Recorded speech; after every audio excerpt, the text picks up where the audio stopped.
Jika tidak tidur 3 hari 3 malam, dapat menerima $100.000. Apakah kamu akan mengikuti percobaan ini? Kedengarannya sangat gampang. Tetapi jika tertidur dalam 3 hari itu, dan tidak bangun dalam waktu 60 detik, jantung akan berhenti berdetak selamanya. Percobaan yang beresiko tinggi begini.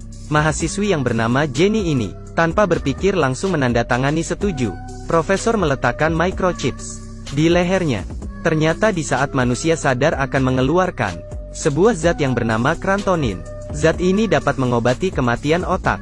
Jadi harganya sangat mahal. Jam tangan yang terhubung dengan microchips ini akan menampilkan zat krantonin yang didapatkan. Jika sampai 100, akan dibayar 100.000. Beginilah percobaan tidak tidur dimulai.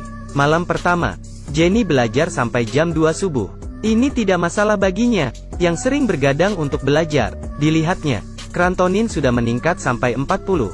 Keesokan hari spiritualnya sama sekali tidak terpengaruh. Di saat ini datang seorang pria, bertanya padanya apakah mengikuti percobaan tidak tidur. Jenny sangat panik. Pria itu mengeluarkan jam tangan yang sama, dan yang mengikuti percobaan tidak tidur. Ada blogger kelas yang bernama Lucy. Dia mengalami insomnia parah. Pria berkacamata yang bernama John. Dia sering bermain game beberapa hari berturut-turut. Dan pria ganteng di depannya yang bernama Max adalah pria yang suka ke diskotik. Kelihatannya yang ikut adalah yang berbakat bergadang. Jadi mereka saling memberi nomor telepon. Malam itu mereka menggunakan cara mereka sendiri untuk melewati waktu. Angka jam tangan mereka terus meningkat. Hari ketiga, mereka berempat berhasil menyelesaikan misi. Sesuai janji, profesor memberi mereka $100.000. Setelah mengambil uang, Jenny segera membayar uang kos. Max membeli jam tangan mewah. Lucy pergi perawatan muka. Dan John membeli perlengkapan gamenya. Beberapa hari kemudian mereka yang sudah menerima bayaran datang ke laboratorium lagi, berencana mengikuti percobaan kedua. Tetapi kali ini profesor mau mengambil krantonin yang lebih tinggi. Dan mereka harus bertahan tidak tidur selama 5 hari. Dengan godaan bayaran yang tinggi, mereka memasukkan microchips lagi. Awalnya, dengan gampang mereka melewati 2 hari pertama.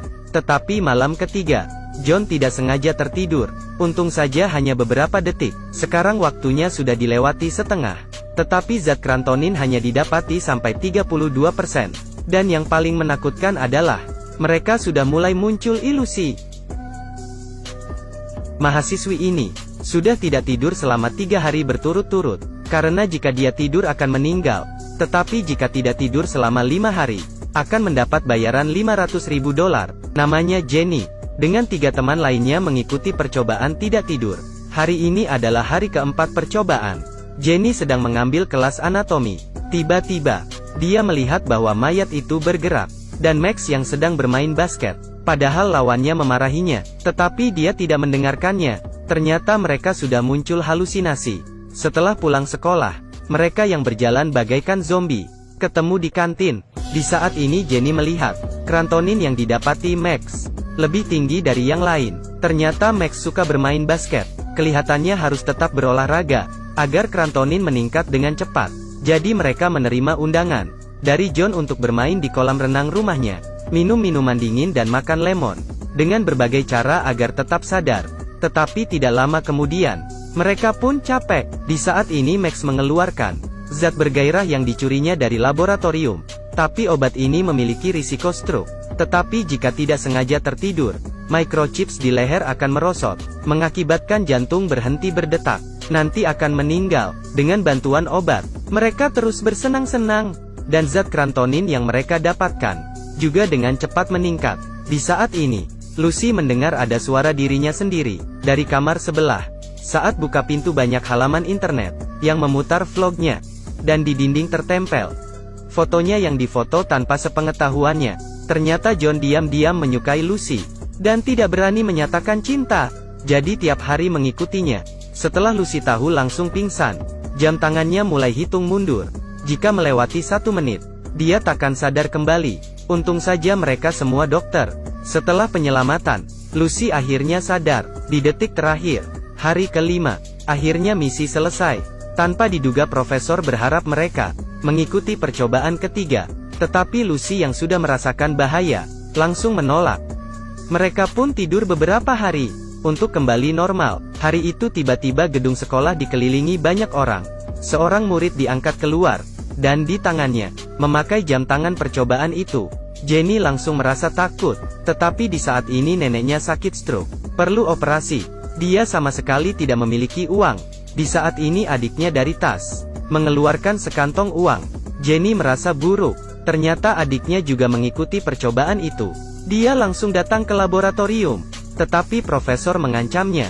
Jika tidak memanggil Max dan kawan-kawan kemari untuk melakukan percobaan ketiga, tidak akan mengeluarkan microchip adiknya yang ada di leher itu. Tetapi percobaan ketiga memerlukan 10 hari untuk tidak tidur. 4 mahasiswa dimasukkan microchips dengan paksa. Jika tidur akan mati, tetapi jika tidak tidur selama 10 hari, akan mendapat $1 juta. Demi tetap sadar, mereka meminta bantuan guru. Guru memberikan mereka sebuah kamar, dan disiapkan suntikan zat penyemangat. Beginilah percobaan ketiga, dimulai.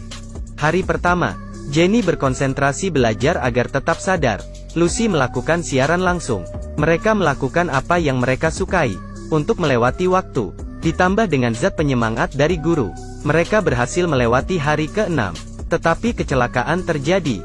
John yang terus bermain game, tiba-tiba mendengar ada suara tembakan di luar. Lucy yang ada di toilet pergi mencuci muka. Malah terlihat wajah yang dia jaga muncul jerawatan. Max tiba-tiba melihat ibunya yang sudah meninggal, dan Jenny melihat darah di lantai.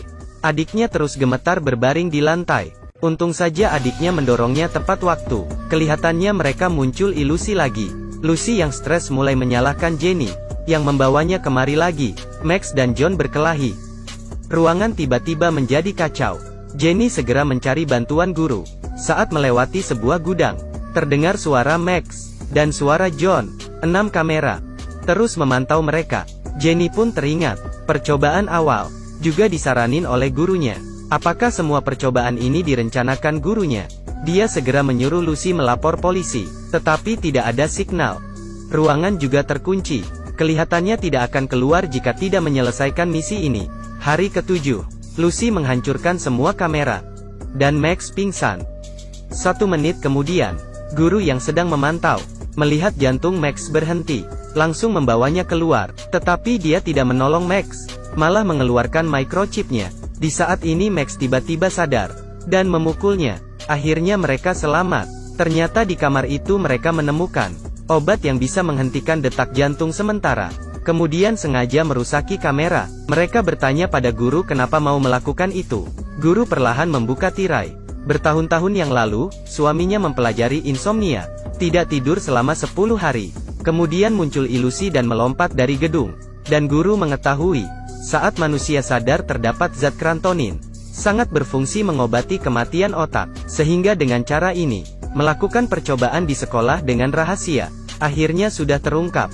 Guru juga ditangkap polisi. Mereka berempat tidak mendapatkan $1 juta itu, tetapi mereka mendapatkan pelajaran, yaitu jangan pernah menggunakan kesehatan untuk menukar keuntungan lainnya.